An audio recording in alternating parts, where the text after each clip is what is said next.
So విత్తనాభివృద్ధిలో చెరుకు విత్తనాభివృద్ధిలో పద్ధతులు అన్నమాట. చెరుకు విత్తనాన్ని డెవలప్ చేయడంలో కొన్ని పద్ధతులు ఉన్నాయి. అవేంటో ఒకసారి మనం చూద్దాం. చెరుకు విత్తనాలని అభివృద్ధి, విత్తనం అంటే ఇదే, అర్థమైందా? చెరుకు తాలూకు గడల్ని కట్ చేసి దవ్వ భాగాన్ని కట్ చేసి విత్తనంగా మనం వాడుతూ ఉంటాము. చెరుకులో ప్రత్యేకంగా విత్తనాలని చల్లడం అనేది ఏమి ఉండదు. సో దాంట్లో ఏంటంటే గడలనే ముక్కలుగా చేసి ఆ కటింగ్స్నే మనకి నాటుతూ ఉంటారు అన్నమాట. సో వాటినే ముచ్చెలు అని మనం అంటుంటాం. దవ్వ భాగం ఎక్కువగా మనకి విత్తనానికి బాగా ఉపయోగపడుతుంది. లేదనంటే లేత తోటలు, చెరుకులో ఉండేటువంటి లేత తోటలు మనకి విత్తనానికి ఉపయోగిస్తుంటారు అనమాట. లేవడి తోటలు లేదా లేత తోటలు. సో దాంట్లో అప్పుడు మనం గెడ తిన్నా కూడా అంత తీగ ఏమి ఉండదు, కొంచెం పుల్ల పుల్లగా ఉన్నట్టుగా ఉంటాయి. సో అటువంటి దాన్ని మనం దేనికి ఉపయోగించవచ్చు అంటే విత్తనంగా మనం ఉపయోగించవచ్చు అనమాట. సో ప్రత్యేకంగా దీంట్లో విత్తనం అనేది ఏం వాడకం ఏమి ఉండదు మనకి. చెరుకులో పుష్పాన్ని ఏమంటారు? ఉంటుంది అనుకుంటాను. చెరుకు ఉందా మీకు? చెరుకులో పుష్పాన్ని లేదా పుష్పించడాన్ని ఏమంటారు? దాంట్లో కూడా పుష్పాలు వస్తాయి. చెరుకులో కూడా మనం దాన్ని అలా వదిలేసామనుకోండి, దవ భాగం నుంచి పై భాగంలో ఏంటంటే ఒక ఫ్లవరింగ్ వస్తుంది. ఏమంటారు దాన్ని? ఏంటది? ఏమంటున్నారు?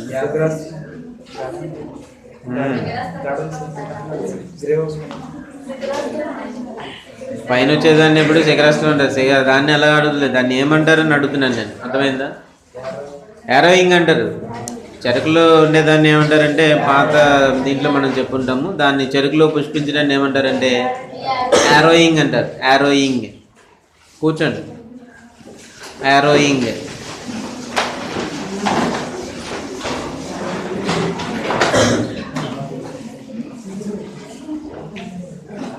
యారోయింగ్ అంటాం అనమాట అది.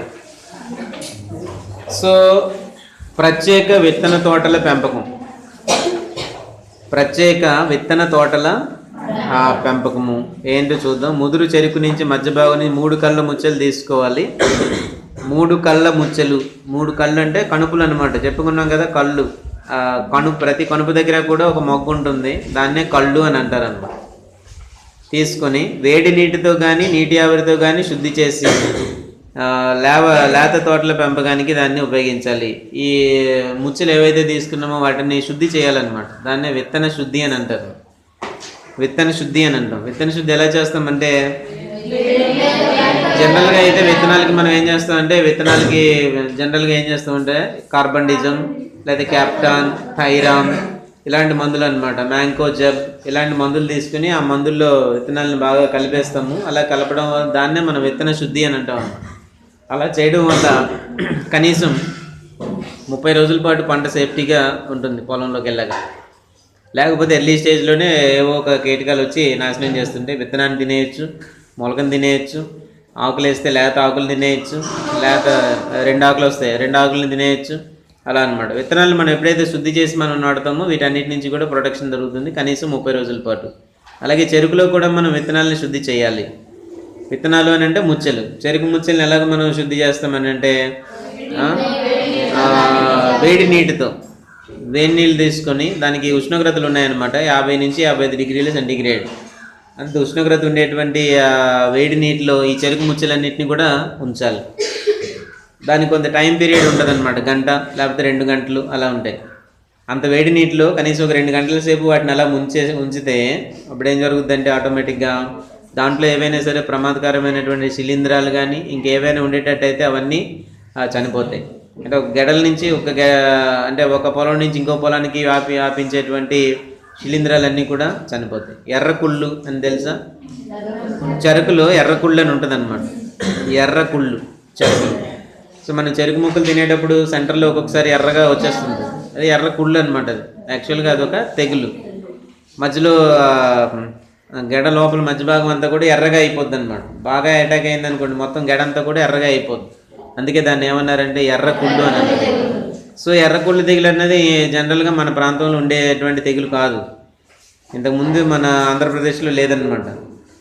సో మిగతా ప్రాంతాల నుంచి చెరుకు గడ్డలు తీసుకొచ్చి విత్తనాలు తీసుకొచ్చి మన ప్రాంతంలో నాటుకునేటప్పుడు ఆ గెడల ద్వారా వ్యాపించింది. ఇప్పుడు వేరే ప్రాంతం నుంచి తీసుకొస్తాం, వేరే రాష్ట్రాల నుంచి తీసుకొచ్చారనమాట. అక్కడ బాగా దిగుబడి వచ్చేటువంటి రకాలు తీసుకొచ్చి మన రైతులు వేయడం మొదలెట్టారు. మన రైతులు వేసేటప్పుడు ఏమైందంటే సరైనటువంటి సీడ్ ట్రీట్మెంట్ ఇలాంటివన్నీ చేయకపోవడం వల్ల ఏమైందంటే అదే దాంతోపాటు ఆ ముచ్చలతో పాటే వచ్చేసింది ఆ శిలీంధ్రం.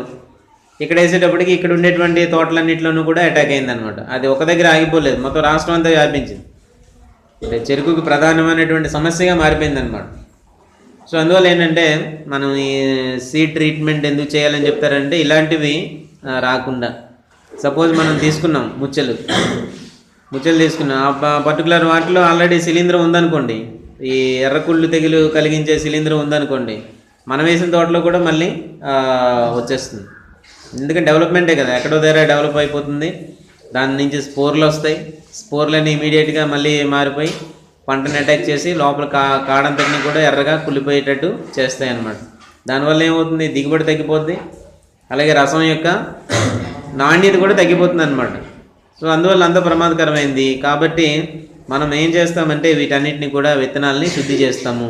శుద్ధి చేయడం ఎలాగనంటే వేడి నీటితో కార్బనిజం కానీ ఏదో వేసి కలపడం అనేది చెరుకు ముచ్చలతో అంత సరిగ్గా జరిగేటటువంటిది కాదు. ఎందుకంటే ఏదైతే చెరుకు ముచ్చ అని అనుకుంటున్నామో లోపల ఎక్కడో ఉండొచ్చు శిలీంధ్రం లోపల ఎక్కడో ఉండొచ్చు అనమాట. అందువల్ల ఏంటంటే మనం పైన దాన్ని సీడ్ ట్రీట్మెంట్ చేసి కార్బనిజం కానీ లేకపోతే మ్యాంకోజెబ్ కానీ ఇటువంటి వాటిలో అంతా కలిపేసి వేసేద్దామంటే కుదరదు. లోపల ఉండేటువంటి శిలీంధ్రం చనిపోవాలంటే ఏం చేయాలంటే దాన్ని వేడి నీటిలో పెట్టాలి. వేడి నీటిలో పెట్టాల్సిందే. వేడి నీటిలో పెట్టి సో ఆ వేడి నీటిలో 2 గంటల సేపు బాగా ఉంచితే గెడలో ఎక్కడ లోపల భాగంలో ఎక్కడ ఏ శిలీంధ్రం ఉన్నా సరే ఆ ఉష్ణోగ్రతకి అవి చనిపోతాయి అన్నమాట. అలాగే చేయాలి. వేడి నీటితో కానీ నీటి ఆవిరితో కానీ వాటిని శుద్ధి చేసి లేత తోటల పెంపకానికి వాటిని వాడాలి. ఇదేంటంటే ప్రత్యేకమైన విత్తనాల తోట కోసం మనం విత్తనం కావాలి, అలాంటప్పుడు దానికి ప్రత్యేకంగా వాటి కోసం పెంచుతూ ఉంటారనమాట. అలాంటప్పుడు చేసేటప్పుడు ఇలా చేయాలి. డిసెంబర్ జనవరి నెలల్లో శుద్ధి చేయబడినటువంటి విత్తనాన్ని లేత తోటల పెంపకానికి వాడాలి. పులుసు పురుగు నివారణకు ముచ్చలు నాటే ముందు డైమిథోయేట్ లేదా మలాథియాన్ ద్రావణంలో 15 నిమిషాలు ముంచి నాటుకోవాలి. సో పులుసు పురుగు అనేది ఒక ప్రధానమైనటువంటి సమస్య అన్నమాట. పులుసు పురుగులని ఉంటాయి, పులుసులాగా ఉంటాయి అంతే. చెరుకు మొక్కలు తినేటప్పుడు మరి మీకు అన్నీ చూసుకుని తింటే మంచిది అనమాట. లేకపోతే చెరుకు గడపైనే అవన్నీ అతుక్కుని ఉంటాయి అన్నమాట. పులుసులాగా ఉంటుంది, అది పులుసులుగా ఉంటాయి అన్నమాట. లోపల ఉంటుంది కీటకం. మనకు పైకి ఎలా కనిపిస్తాయి అంటే పులుసుల్లా కనిపిస్తాయి అన్నమాట. ఏదేదో పులుసు అని మనం అనుకుంటాం కానీ పులుసు లోపల ఉంటుంది కీటకం, దానిపైన ప్రొటెక్షన్గా పులుసులు ఉంటాయి అన్నమాట. సో అటువంటి పులుసు పురుగులు వాటిని నివారించుకోవాలంటే మలాథియాన్ డైమిథోయేట్ దీంట్లో ఏదో ద్రావణంలో ముంచి నాటుకోవాలి. సిఫార్సు చేయబడినటువంటి నత్రజని 30 రోజు 60 రోజు వేయాలి. ఎకరానికి 20 కిలోల భాస్వరం 20 కిలోల పొటాష్ వేసుకోవాలి. లేత తోటలు 7 నుంచి 8 నెలలు పెరిగిన తర్వాత జూలై ఆగస్టు నెలల్లో కొట్టి మరలా దాన్ని నాటుకోవాలి. ఈ తోటలని లేవడి తోటలు అంటారు. ఈ విత్తనానికి వేడి నీటి శుద్ధి అంతగా అవసరము లేదు. సో 7 నుంచి 8 నెలల పాటు పెరిగిన తర్వాత అప్పుడు అది విత్తనానికి మనకు అనువుగా ఉంటుంది అన్నమాట. దాన్ని మనం నాటుకోవాలి. అవే లేవడి తోటలు అన్నాం కదా. సో 7 నుంచి 8 నెలలు పెరిగిన తర్వాత దాన్ని మనం విత్తనంగా ఉపయోగించవచ్చు. అవే లేవడి తోటలని మనం చెప్తున్నాం అన్నమాట. సో ఈ పద్ధతిలో హెక్టార్ నుంచి వచ్చినటువంటి దవ్వ 100 హెక్టార్ల భూమిలో నాటడానికి సరిపడుతుంది. బిట్ అది 1 హెక్టార్లో వచ్చినటువంటి దవ్వ లేదా విత్తనము 1 హెక్టార్ నుంచి వచ్చినటువంటి దవ్వ ఎన్ని ఎకరాలు నాటడానికి సరిపోతుంది అన్నమాట. 1 నుంచి 100. 1 హెక్టార్లో వచ్చినటువంటి దవ్వ 100 హెక్టార్ల భూమిలో నాటడానికి సరిపోతుంది. అదొక లెక్క అన్నమాట.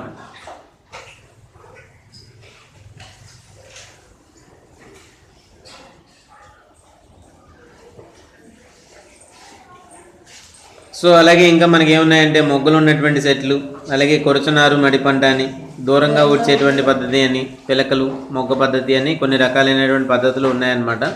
సో విత్తనాభివృద్ధి పద్ధతులు, విత్తనాన్ని డెవలప్ చేసుకునేటువంటి పద్ధతులు ఇవన్నీ కూడా చెప్పు.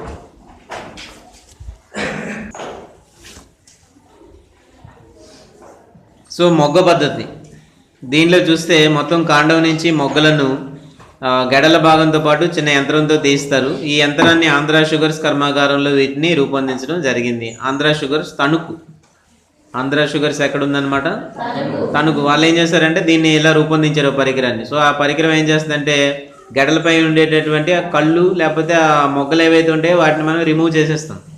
వాటిని తీసుకెళ్ళి నారుమడి పెంచుతాం అనమాట. పాలిథిన్ కవర్స్లో కానీ లేకపోతే నారుమడుల్లో కానీ మనం వాటిని పెంచుతాము. సో ఈ మొక్కలను సరాసరి ప్రధాన పొలంలో నాటేయచ్చు, డైరెక్ట్గా తీసుకెళ్ళి నాటేయచ్చు, నారుమడి పెంచి తర్వాత మనం వాటిని ఊడ్చుకోవచ్చు. మొగ్గలో సగం నేలలో పాతి పెట్టాలి, సగం నేలలో పాతి పెడతాం. మొగ్గల మధ్య 1 మీటర్ వదిలిపెట్టి నారుమడిలో కూడా నాటుకోవచ్చు. చిగుర్చిన 4 వారాల తర్వాత నైట్రోజన్ అప్లై చేయాలి. 25 నుంచి 40 కిలోల నత్రజన్ని ఒక వారం 4 వారాల తర్వాత అంటే నెల రోజులకి మనం అప్లై చేయాల్సి ఉంటుంది. 5-6 వారాల్లో నారు మొక్కలు నాటడానికి సిద్ధంగా ఉంటాయి. ఈ పద్ధతి వల్ల విత్తన పదార్థ శుద్ధి బాగా చేయొచ్చు, విత్తన ఖర్చులు బాగా ఆదా చేయొచ్చు. మొగ్గలు తీసివేసిన తర్వాత విత్తనం గెడను మిల్లు పట్టడానికి ఉపయోగించవచ్చు. సో దానివల్ల ఉపయోగాలు ఏంటంటే దాన్ని తీసేయడం వల్ల విత్తనాల ఖర్చులో చాలా ఆదా లభిస్తుంది. ఎడిషనల్గా మనకి ఏంటంటే మొగ్గ తీసేసిన తర్వాత దాన్ని మళ్ళీ చెరుకు ఆడించుకోవడానికి పంపించేయచ్చు అనమాట, మిగులుతుంది మనకి, కంప్లీట్గా వేస్ట్ అయిపోతుంది గెడ. ఎక్కడైతే మొగ్గు ఉందో అక్కడే తీస్తారు, మిగిలిన గెడ అంతా మనకి పనికి వస్తుంది అనమాట. దాన్ని మనం వేసుకోవచ్చు. అర్థమైందా? 2 రకాలుగా మనకు ఉపయోగంగా ఉంటుందన్నమాట.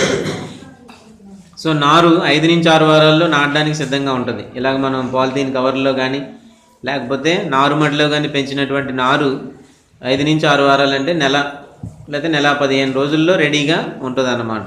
అది అప్పుడు తీసుకెళ్ళి మెయిన్ ఫీల్డ్లో వేసుకుంటాం. సో దీన్నే ఏమంటారంటే మొగ్గ పద్ధతి అని అంటారు. దీన్ని డెవలప్ చేసిన వాళ్ళు ఎవరన్నమాట? ఆంధ్ర షుగర్స్ తణుకు వాళ్ళు డెవలప్ చేశారు. ఒక యంత్రాన్ని కనిపెట్టారు వాళ్ళు.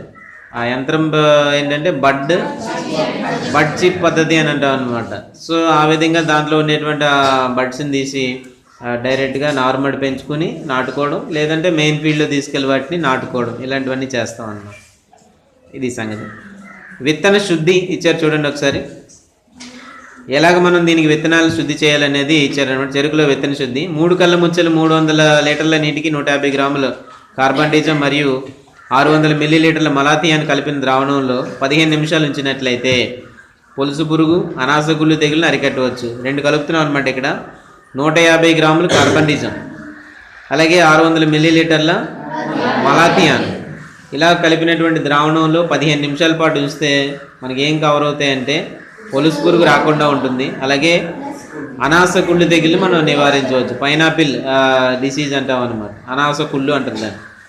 సో ఈ రెండింటిని కూడా మనం నివారించవచ్చు. అలాగే అదొక విత్తన శుద్ధి. లేత తోటలు పెంచేందుకు ముదురు తోటల నుంచి సేకరించిన గెడలను మొదటి చివరి అరభాగాలు తీసివేసి 3 కళ్ళ ముచ్చలుగా చేసి వేడి నీటిలో పెట్టాలి. 52 డిగ్రీల సెంటీగ్రేడ్ వద్ద 30 నిమిషాలు ఉంచాలి. లేదా తేమతో మిళితమైనటువంటి వేడి గాలి, ఆవిరి అన్నమాట, బ్రాకెట్లో ఆవిరి, ఆవిరిలో 54 డిగ్రీల సెంటీగ్రేడ్ వద్ద ఉంచితే 4 గంటలు విత్తన శుద్ధి చేయాల్సి ఉంటుంది. నీటి ఆవిరితోనైతే 54 డిగ్రీల సెంటీగ్రేడ్ వద్ద 4 గంటలు శుద్ధి చేయాలి. అలాగే వేడి నీటిలో అయితే 30 నిమిషాలు శుద్ధి చేయాలన్నమాట.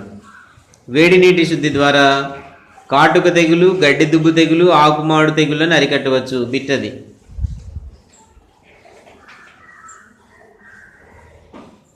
వేడి నీటి శుద్ధి ద్వారా కాటుక తెగులు, గడ్డి దుబ్బు తెగులు, ఆకుమాడు తెగులని అరికట్టవచ్చు. అది నాటే పద్ధతులు. చెరుకును 3 పద్ధతులుగా నాటుతారు. విత్తన శుద్ధి తెలిసింది కదా. 2 రకాలైన విత్తన శుద్ధి చేస్తాం. నీటిలో, వేడి నీటిలో ముంచుకొని విత్తనాలని శుద్ధి చేస్తాము. నీటి ఆవిరిలో కూడా విత్తనాలు శుద్ధి చేస్తాం. వేడి నీటిలో అయితే 2 గంటలు, నీటి ఆవిరిలో అయితే 4 గంటలు. వేడి నీటిలో అయితే 2 గంటలు, నీటి ఆవిరిలో అయితే 4 గంటలు శుద్ధి చేయాలి. అలా చేస్తే మనకేం జరుగుతుందంటే కాటుక తెగులు, గడ్డి దుబ్బు తెగులు, ఆకుమాడు తెగులు, ఈ తెగుళ్ళు అనేవి రాకుండా ఉంటాయి అన్నమాట. లేకపోతే గ్యారంటీగా వచ్చేస్తాయి. అలాగే పొలుసు పురుగులు, అనాసగుళ్ళు తెగులు నివారించాలి అని అంటే ఏం చేయాలన్నమాట? కార్బండిజం లేదా కార్బండిజం మరియు మలాథియాన్ రెండింటిని వాడాలి. ఈ రెండింటిలోనూ కూడా 15 నిమిషాల పాటు ఉంచి చేసుకోవాలన్నమాట. ఇది పరిస్థితి. నాటే పద్ధతులు చేసి ముగిద్దాం. ఓకే, నాటే పద్ధతులు. చెరుకుని ఎలాగ నాటుతారు అనేది.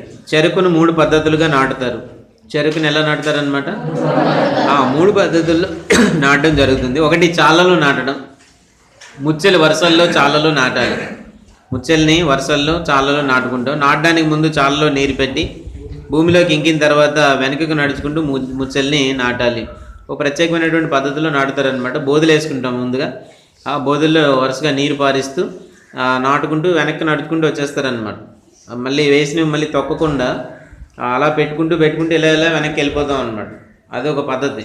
లేకపోతే అవి వేసుకుని వాటినే తొక్కుకుంటూ అలా ముందుకెళ్ళే కంటే చాలలో వేసి, అంటే చూసారా ఎవరైనా చెరుకు నాటే పద్ధతులు అంటే పొలాల్లో చూడొచ్చు అనమాట. ఎక్కడైనా దగ్గరలో వేస్తే మనం చూడడానికి వెళ్ళొచ్చు.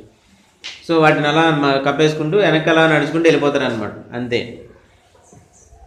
కళ్ళు పక్కలకు ఉండేటట్లు ముచ్చలను 2.5 సెంటీమీటర్ల లోతు పెంచకుండా నాటాలి. నాటేటప్పుడు భూమి మీద ఏర్పడే పాత చిహ్నాలు సమానంగా సరిచేయాలి. అడుగులు పడిపోతాయి కాబట్టి వాటన్నింటి సమానంగా చేసేయాలన్నమాట. అందుకే వెనక్కి నడుచుకుంటూ వెళ్ళమని చెప్తున్నారు. వెనక్కి నడుచుకుంటూ వెళ్ళిన అడుగులు కూడా అన్నీ కూడా క్లియర్ చేసేయాలి. ఇదేమో చాళ్ళలో నాటడం ఉంది. రెండోది ఏంటంటే కందకాలలో నాటడం. రెండో పద్ధతి ఏంటంటే కందకాలలో నాటడం. ఇదేంటో చూద్దాం. ఈ పద్ధతి వల్ల అత్యధికంగా గాలి వీచే ప్రాంతాల్లో చెరుకు పడిపోకుండా కందకాలలో నాటుతారు. అదొక ఇంపార్టెంట్ బిట్ అనమాట. బిట్ ఏంటంటే అక్కడ అత్యధికంగా గాలి వీచే ప్రాంతాల్లో చెరుకు నాటే పద్ధతి డాష్. కిందన రాయండి. అత్యధికంగా గాలి వీచే ప్రాంతాల్లో చెరుకు నాటే పద్ధతి డాష్. అత్యధికంగా గాలి వీచే ప్రాంతాల్లో చెరుకు పడిపోకుండా, లేకపోతే అత్యధికంగా గాలి వీచే ప్రాంతాల్లో చెరుకు నాటే పద్ధతి. సింపుల్గా అనమాట. దాన్ని సింప్లిఫై చేసి అలా ఇస్తారు. కందకాలలో నాటడం.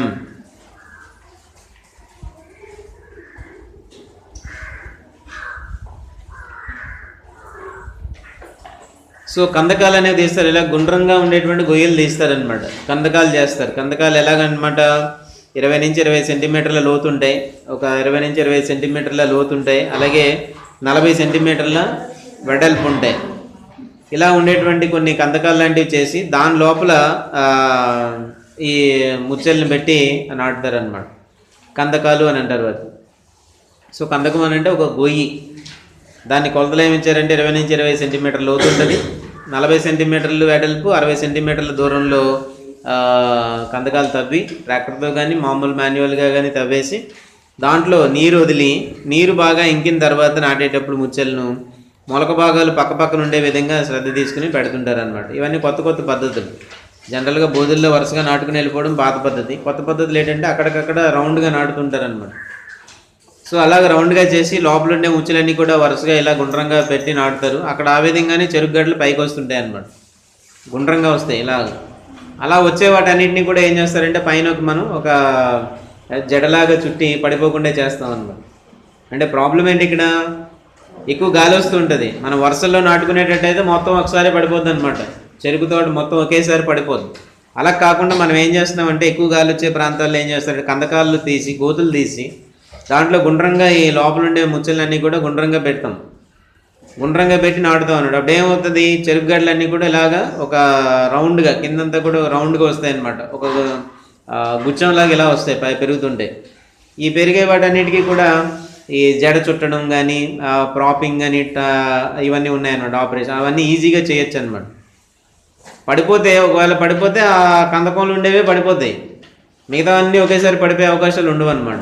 చెరుకు తోటలు ఎలా ఉంటాయంటే పక్కపక్కనే వరుసగా చెరుకు గడ్డలు ఉంటాయి కాబట్టి వాటన్నిటికీ జడ చుట్టడం ఇలాంటివన్నీ చేస్తుంటారు. ఏవైనా తుఫాన్లు గాళ్ళు ఎక్కువ వచ్చేటప్పుడు ఏమవుతుందంటే ఒకటి పడిపోయిందని మొత్తం అన్నీ పడిపోద్ది అనమాట. చెరుకు తోట అంతా పడిపోతుంటాయి. అరటి తోటలు ఎలాగైతే గాలికి పడిపోతుంటాయో చెరుకు తోటలు కూడా ఏంటంటే ఎక్కువ గాలి అలాంటివి వచ్చేటప్పుడు ఏంటంటే పడిపోవడం వంగిపోవడం ఇలా జరిగిపోతుంటాయి అనమాట. అలా కాకుండా చేయడానికి ఒక కొత్త పద్ధతి ఏంటంటే కందకాల్లో నాటడం. బిట్ ఏంటనమాట ఇక్కడ, అత్యధికంగా గాలి వీచే ప్రాంతాల్లో చెరుకు నాటే పద్ధతి. అత్యధికంగా గాలి వీచే ప్రాంతాల్లో చెరుకు నాటే పద్ధతి కందకాలలో నాటడం. అది. సో తర్వాత ఖాళీలు పూరించడం అంటే గ్యాప్ ఫిల్లింగ్ అనమాట. గ్యాప్ ఫిల్లింగ్ అని అంటాము. విత్తనం నాటేటప్పుడు మెలకువలు పాటించకపోతే మొలక సరిగ్గా రాదు, ఖాళీలు ఏర్పడతాయి. ఖాళీలు పూరించడం అంత లాభసాటి కాదు. ఎందువల్ల అంటే చెరుకు మొలక రాలేదని నిర్ధారించడానికే 30 రోజులు పడుతుంది. ఇప్పుడు మొలక వచ్చిందా లేదో తెలియడానికి మనకి ఎన్ని రోజులు పడుతుంది అనమాట, 30 రోజులు. అండర్లైన్ చెరుకు మొలక వచ్చిందో రాలేదో తెలియడానికి మనకి పట్టే రోజుల సంఖ్య 30 రోజులు. 30 రోజుల తర్వాత మళ్ళీ అక్కడ కొన్ని చోట్ల రాలేదనుకోండి, మనం వేసాం ఒకరోజు ఫీల్డ్లో మొత్తం విత్తనం అంతా వేసాం, 30 రోజులకి మనకి తేలుతుంది వచ్చిందా రాలేదా అనేది 30 రోజులకు తేలుతుంది. రాలేని ప్రదేశాలు కొన్ని ఉంటాయి, మనం అక్కడ మళ్ళీ వేయడానికి కుదరదు. ఎందుకంటే 30 రోజులు ఆల్రెడీ పంట కాలం అయిపోయింది అనమాట. మళ్ళీ మీరు కొత్త విత్తనం అక్కడ వేస్తే మరో 30 రోజులు పడుతుంది. దేనికి?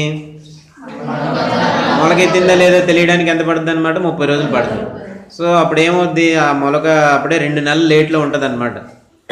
సో ఇదేమో పెరిగిపోతుంటే ఇవేమో కింద ఉంటాయి, కాబట్టి అంత అనుకూలం కాదు. గ్యాప్ ఫిల్లింగ్ అనేది దీంట్లో అంత సులువేం కాదు, కష్టమైంది. ఎందుకంటే టైం తీసుకుంటుంది ఎక్కువగా, కాబట్టి అది కుదరదు అనమాట.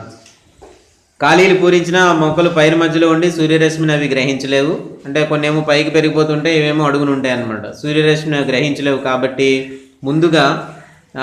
ముందుగా మొలిచినటువంటి పైరుతో అవి కలవలేవు. మిగతా వాటిలో చేస్తుంటాం, దాన్నే గ్యాప్ ఫిల్లింగ్ అంటారు. ఇంగ్లీష్లో రాయండి, గ్యాప్ ఫిల్లింగ్. దాన్నే ఖాళీలు పూరించడం అంటాం అన్నమాట. దాన్ని ఏమంటారు? ఖాళీలు పూరించడం లేదా గ్యాప్ ఫిల్లింగ్ అంటాం. గ్యాప్ ఫిల్లింగ్ దీంట్లో వీలు పడదు, ఎందుకంటే మొలకొచ్చేటప్పటికి 30 రోజులు పడుతుంది. మామూలు ఇప్పుడు మనం మొక్కజొన్న కానీ లేకపోతే ఇంకేమైనా కూరగాయ పంటలు కానీ ఇవన్నీ మనకి తెలుస్తుంటాయి అన్నమాట. మొక్కజొన్న వేసారనుకోండి, 4-5 రోజుల్లో మనకి మొలకలు వస్తుంది. అప్పుడు మనకు తెలుస్తుంది అనమాట. ఎక్కడైనా ఒక్కొక్క దగ్గర మనకి రాలేదని అనుకుంటే ఆ టైంలో కొన్ని విత్తనాలు తీసుకెళ్ళి అక్కడ పెట్టేసామంటే కొద్ది గ్యాప్లో మొలకలు వచ్చేస్తాయి. పెద్దగా డిఫరెన్స్ ఏముంది. చెరుకు అలా ఉంటుంది, 4 రోజులు పడుతుంది. మొక్క వచ్చిందో లేదో తెలియడానికి 4 రోజులు పడుతుంది. మళ్ళీ అక్కడ వేసామంటే ఇంకో 4 రోజులు పడుతుంది ఇంకో మొక్క రావడానికి. ఆల్రెడీ మొదట వచ్చినటువంటి మొక్క పెరిగిపోతూ ఉంటుంది, ఇదేమో అడుగు భాగంలో ఉండిపోద్ది అనమాట. అందువల్ల గ్యాప్ ఫిల్లింగ్ అంతా ఉపయోగం కాదు, చేయలేం దీంట్లో అని. సో ఇక్కడి వరకు చేద్దాం, ఇక్కడ ఆపుకుందాం. ఖాళీలు పూరి ఎరువుల దగ్గర నుంచి మళ్ళీ క్లాసులో మళ్ళీ ఎప్పుడు మీరు ఖాళీగా ఉంటే అప్పుడు ఎరువులు. సో ఈరోజు మధ్యాహ్నం ఏముంది? ఎగ్జామా క్లాసా? ఏదో ఒకటి అయితే. ఈరోజు ఖాళీ లేదు, రేపు ఉదయం ఎగ్జామ్ ఉంది. సో ఇది బెల్లము తయారీ ఇవన్నీ ఉన్నాయన్నమాట. ఏదో టైంలో, ఏ టైము లేకపోతే ఏ సాయంత్రం టైంలోనైనా ఎప్పుడైనా మీరు ఖాళీగా ఉన్నప్పుడు ఎప్పుడైనా, ఒకవేళ లేకపోతే ఇప్పుడు క్లాస్ అయిపోయింది అనుకోండి, బోటనీ క్లాస్ అదేదో అయిపోయింది అనుకోండి, ఆ తర్వాత అయినా సరే 1 గంట అలా చెప్పుకుని ఉంటే ఇది కంప్లీట్ అవుతుంది అన్నమాట. ఓకే. ఇంకా ప్రధానమైనటువంటిది ఏంటంటే బెల్లం తయారీ ఉంది దీంట్లో. ఈ చెరుకుకు సంబంధించి మనకి ఏముందంటే బెల్లం తయారీ, దాంతోపాటుగా కొన్ని ఇంపార్టెంట్ షార్ట్ నోట్స్లు ఉన్నాయన్నమాట. ఎర్తింగ్ అప్ అని ఒకటి, ర్యాపింగ్ అని ఒకటి, ప్రాపింగ్ అని ఒకటి. చెరుకులో ఇవి చాలా ఇంపార్టెంట్ అన్నమాట. షార్ట్ నోట్స్ల కింద ఇవ్వడానికి అవకాశం ఉంటుంది. అలాగే బిట్లు ఇస్తారు, కాబట్టి తర్వాత క్లాస్ ఇంకా బాగా ఇంపార్టెంట్ అన్నమాట. ఎర్తింగ్ అప్, ర్యాపింగ్, ప్రాపింగ్, అలాగే బెల్లం తయారీ. ప్రధానంగా ఏంటన్నమాట బెల్లం తయారీ. బెల్లం తయారీ ఎలా చేస్తారు, అనకాపల్లి పొయ్యి అంటే ఏంటి, దాంట్లో హైడ్రోస్ అనేది ఏంటి, హైడ్రోస్ అనేది వాడడం వల్ల నష్టాలు ఏంటి, ఇలాంటివన్నీ కూడా మనం తర్వాత క్లాస్లో చూస్తాం అన్నమాట. మీరు ఎప్పుడు ఖాళీగా ఉంటారో చెప్తే ఆ టైంలో మళ్ళీ దాన్ని మనం చెప్పుకోవడం జరుగుతుంది. సో మీరు సెలవుల కోసం ప్రిపేర్ అవ్వకుండా కోర్సులు కంప్లీట్ చేసుకోవడానికి వీలైనంత వరకు ప్రిపేర్ అవ్వండి. 2-3 రోజులు ఉండేటట్టయితే 2-3 రోజులే తీసుకోవాలి. 2-3 రోజులు అంటే 20-30 రోజులని కాదు, అర్థమైందా? 2 లేక 3 రోజులేనంటే 2 లేక 3 రోజులే. మరి ఇంతకుముందు తీసుకునేటట్టుగా 2 రోజులు అంటే 20 రోజులు తీసుకోవడం అలా చేశారనుకోండి, అంతే. మరి ఆ నష్టాన్ని ఎవరు పూరించలేరు అనమాట. ఇప్పుడు సరదాగానే ఉంటాయి సెలవులు, అర్థమైందా? సెలవులు సరదాగానే ఉంటాయి, మీకు అది బాగా అలవాటు అయిపోయింది. 23 నుంచి ఎంతవరకు పరీక్షలు? 28 తర్వాత మీ పరిస్థితి ఏంటో తెలుసా? ఎంతవరకు సెలవులు? మళ్ళీ మార్చి వరకు. అసలు కాలేజీ, ఇక్కడ ఒక కాలేజీ ఉంది, ఇలాంటివన్నీ కూడా మర్చిపోతారు వచ్చే టయానికి. అన్ని రోజులు సెలవులు ఉన్నాయన్నమాట. అందువల్ల ఈ మధ్యలోనే ఈ 2-3 రోజుల్లోనే ఇంక ఇదే అన్నట్టు ఫీల్ అయిపోద్ది దయచేసి. ఇప్పుడు హార్టికల్చరల్కి ఎగ్జామ్స్ జరుగుతున్నాయి, 4 పరీక్షలు అయ్యాయి, ఇంకో 2 పరీక్షలు ఉన్నాయన్నమాట. ఈ సెలవులు 3 రోజులు అయిపోయిన తర్వాత వాళ్ళకి వెంటనే ఇమీడియట్గా పరీక్ష ఉంది వాళ్ళు. మరి వాళ్ళు ఏం చేస్తారు? సో అందువల్ల ఏంటంటే కొంతమంది ఎవరైనా వెళ్తే వెళ్ళొచ్చు, మిగిలిన వాళ్ళందరూ ఉంటారనమాట. అలాగా మీరు కూడా అదే పద్ధతిలో ఉంటేనే మీకు మిగతాదంతా పద్ధతి ప్రకారం జరుగుతుంది. ప్రాక్టికల్స్ ఉంటాయి, ప్రాక్టికల్స్కి అటెండ్ అవ్వాలి, రికార్డ్ వర్క్లు ఉంటాయి. కాబట్టి సెలవులు అంటే ఏదో ఒకసారి రిలాక్స్ అయిపోవడానికి ఈ సెలవులు కాదు ఇవి. జస్ట్ ఏదో ఒక ఫార్మాలిటీగా వచ్చింది పండుగ అనుకోవాలి, అంతే. అర్థమైందా?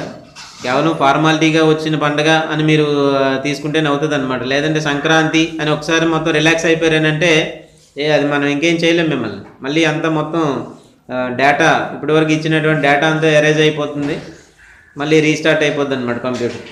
జీరో, అక్కడ ఏముండదు, డేటా ఏముండదు, కంప్లీట్గా ఫార్మేట్ అయిపోద్ది. సింపుల్గా చెప్పాలంటే డేటా అంతా ఏమవుద్ది అనమాట, ఫార్మేట్ అయిపోద్ది. మళ్ళీ కొత్తగా వచ్చేస్తారు పండగ తర్వాత.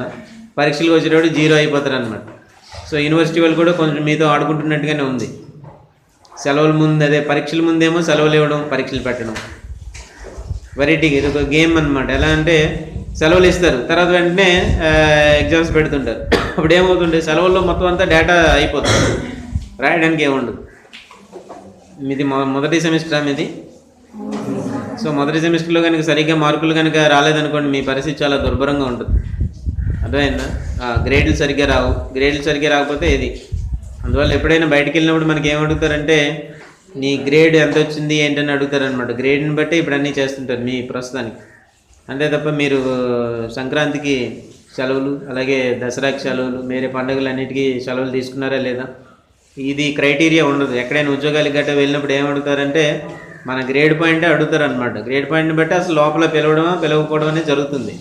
అంతే తప్ప మీరు సంక్రాంతికి ఎన్ని సెలవులు తీసుకున్నారు, దసరాకి ఎన్ని తీసుకున్నారు, క్రిస్మస్కి ఎన్ని సెలవులు తీసుకున్నారు, ఇలాంటి వాటి మీద మనకి ఆధారపడి అవన్నీ అడగరు. అర్థమవుతుందా? కాబట్టి కొంచెం మైండ్ సెట్ మార్చుకోమని నిన్న గత 2-3 రోజులుగా అందరూ అదే చెప్తున్నాం. సెలవులు పండగ అని ఒకసారి రిలాక్స్ అయిపోకుండా ఏదో క్యాజువల్గా ఒక 2 రోజులు మీకు బ్రేక్ వచ్చింది అనుకోని, ఒకవేళ వెళ్ళేది ఉంటే వెళ్ళేసి వెంటనే ఇమీడియట్గా వస్తే మిగిలినటువంటి ప్రాక్టికల్ ఎగ్జామ్స్ అన్నీ కూడా పెట్టుకున్న తర్వాత ఫైనల్కి ప్రిపేర్ అవ్వడానికి ఒక 2-3 రోజుల ముందే మిమ్మల్ని వదిలేయడం జరుగుతుంది అనమాట. అప్పుడు మీరు రాసుకోవడానికి ఉంటుంది. లేదా ముందు రోజు ప్రాక్టికల్ ఎగ్జామ్ రాసి తర్వాత ఫైనల్ ఎగ్జామ్ రాస్తే బాగుండదు. అర్థమవుతుందా? కొంచెం మైండ్ మీరు ఆ విధంగా ప్రిపేర్ చేసుకోండి అందరూ. మరి నేనే అందరూ అదే చెప్తారు నాకు తెలిసినంతవరకు. అర్థమైందా?